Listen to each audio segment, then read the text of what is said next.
All right, man. Detroit Lions defeat the Green Bay Packers. Stayed up, watched the whole thing. Just was too lazy to get out of my bed to cut the video. So, um, a few takeaways here.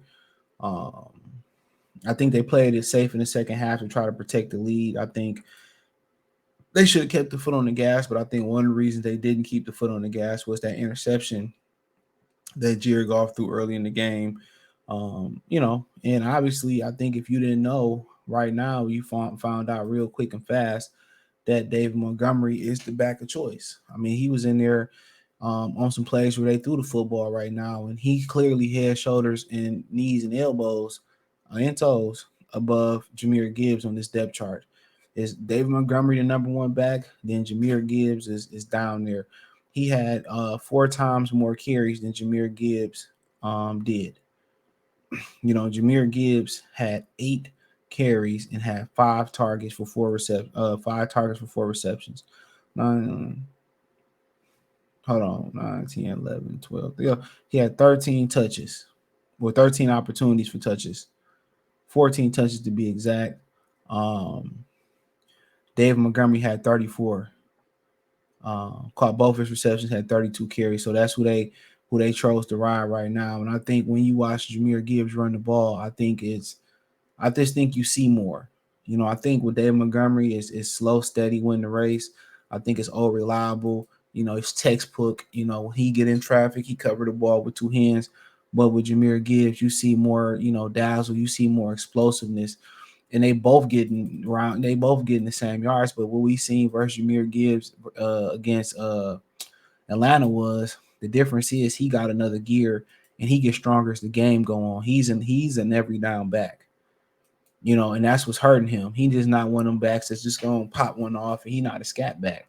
He's an every down back. You see, the more touches to get, he's stronger. He get throughout the game, and I think right now they are struggling to find ways to get. They are struggling to get him the ball in the passing game and in space.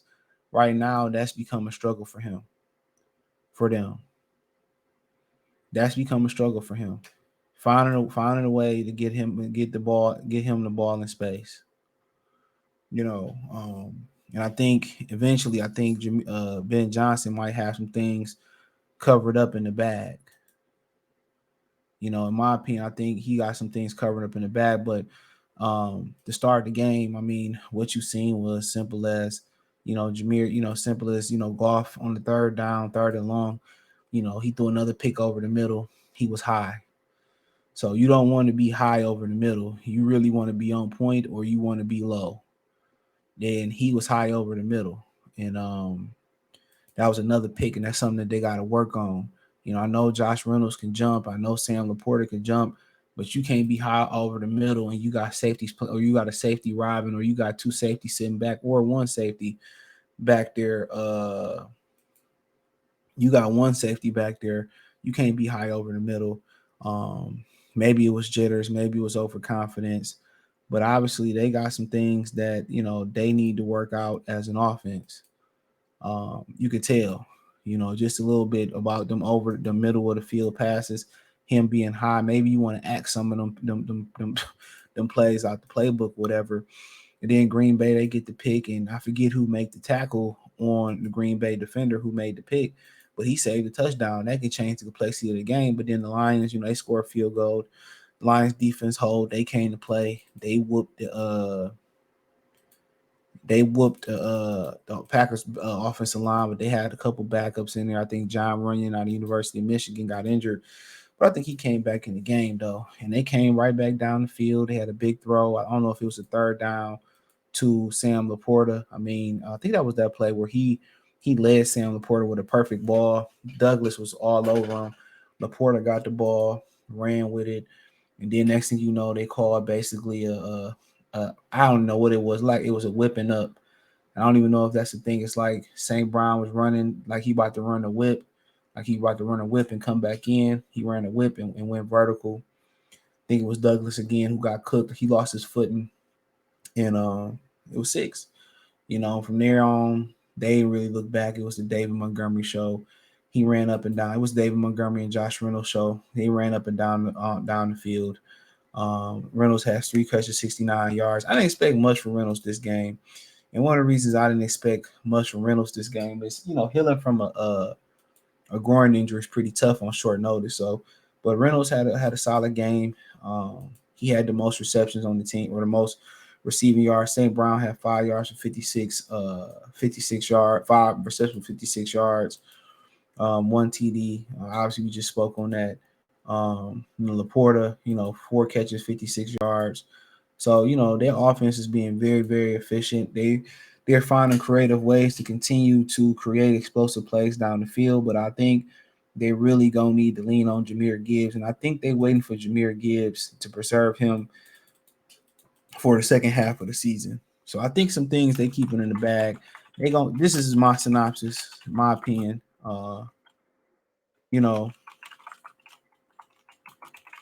know, I think they keeping some stuff in the bag for the end of the season. Um, you know, uh, I think they keeping some things. I think they keeping some things on the wrap for the end of the season. So that's my opinion. I think they preserving Jahmyr Gibbs, and then they're gonna do some things to unleash him. Um, and that's my opinion. But it was a David Montgomery show um, all day. And slow and steady won the race. He got in the end zone 3 times, and pretty much you could tell after that first drive he wasn't sure that they were fully in control. The offense started clicking. They were going up and down the field at the wheel. And then, in that second half, Green Bay came out. Matt LaFleur got them all, amped up and all that stuff. And, he got them amped up and ready to go. And they came out with a big drive. At the end of the third, they had the play where the time clock had ran out, and he had the big play from the kid from Michigan State, Jaden Reed. But overall, the defense came to play. Alexander's only had a solid game again, trying to fend off Jack Campbell. Um, Brian Burns got injured in the second half. We thought it was over with for him for a while, maybe for the season. He came back, taped it up. He a beast. Came back and finished the game up. You can see when Brian Branch went down, when Derek Barnes went down, the defense kind of took a drastic change. Will Harris came out there and he got smoked. We all trying to figure out how does he still hold a roster spot. And a guy like Mike Ford, they didn't want to keep him. And I thought Mike Ford was way better than Will Anderson. That's just my opinion. Okay. I was a Mike Ford fan. Shout out to Mike Ford wherever you at. But Aiden Hutchinson came to play, Aleem McNeil came to play, made back to back two, big tackles. I think a loss in the backfield and a sack. So they dominated up front. I think when they got the lead, they got relaxed. And you got to learn to play with a lead. You have to learn to play with a lead. And they came out too conservative, trying to chew out clock. What they should have did, okay, Green Bay scored. Guess what? We're going to come back down and score. We're going to come back down and score, punch you in the mouth. And in the game. But they waited to the fourth quarter to come back down there and do some things. Quay Walker, illegally catapulted over the defender on the field goal. Like Green Bay was mounting some momentum. He had a running start, jumped over the guy, and then the Lions came back, got the ball back, scored a touchdown, and that was all she wrote. So the Lions got to learn to play with a lead, but you only learn playing with a lead by playing with a lead. You know what I'm saying? You only learn how to win playing with a lead. So it's different than coming back and rushing back, playing with a lead. They did the right things, philosophy wise, why, running the football, running the clock out. You know what I'm saying? They did the right thing on that point. Run the football, run the clock out, shoot the clock up, but you got to go down there and score points, especially when you had opportunities to score touchdowns and you score field goals. That's the problem. When you get down there, you can't settle for field goals. You got to score touchdowns. You know what I'm saying? You got to score touchdowns. So don't forget it. Every time you go down there and kick a field goal, You give, you give them the opportunity to stay in the game. And that's why red zone defense is so critical. Red zone offense is so critical. You got to score touchdowns. So at the end of the game, it wouldn't even have been in within. It's damn near mathematically would have been in within reach after the third quarter was over if they scored touchdowns all the way through. So that's why you got to get down there and score your touchdowns. But overall, it was a good performance. They set the tone of the division. This is a game you rather win this game and lose the Seattle game than win the Seattle game and lose this game. You need to rack up the division wins. It's as simple as that. Now they should have beat Seattle. They should be 4-0 going into a nice little vacation until they come back versus Carolina. Now, on Green Bay side of things, man, you know, they got some nice players over there. I think, Jordan Love was pretty much, didn't have his offensive line. The defense was pretty good. They couldn't protect him. I think the game plan should have been to get him out on the boot a little bit more, move in the pocket a little bit more. That should have been the game plan, in my humble opinion. Kind of like some, where Seattle did or whatever. But nonetheless, man, they couldn't get the run game going, and I think that's what hurt them as well too. They got some talented pass catchers, Romeo Dobbs, Christian Watson gonna get healthier and healthier, Jaden Reed. So, if they can protect Jordan Love, he can continue to develop. I think he's gonna be okay. They got a talented football team, Rashad Gary and those guys, but big win for the Lions, 34-20. And Bryce Young will play Bryce Young will play you know, Bryce Young will play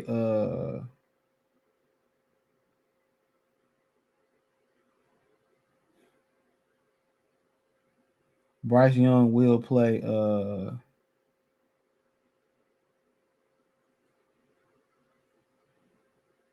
Bryce Young will play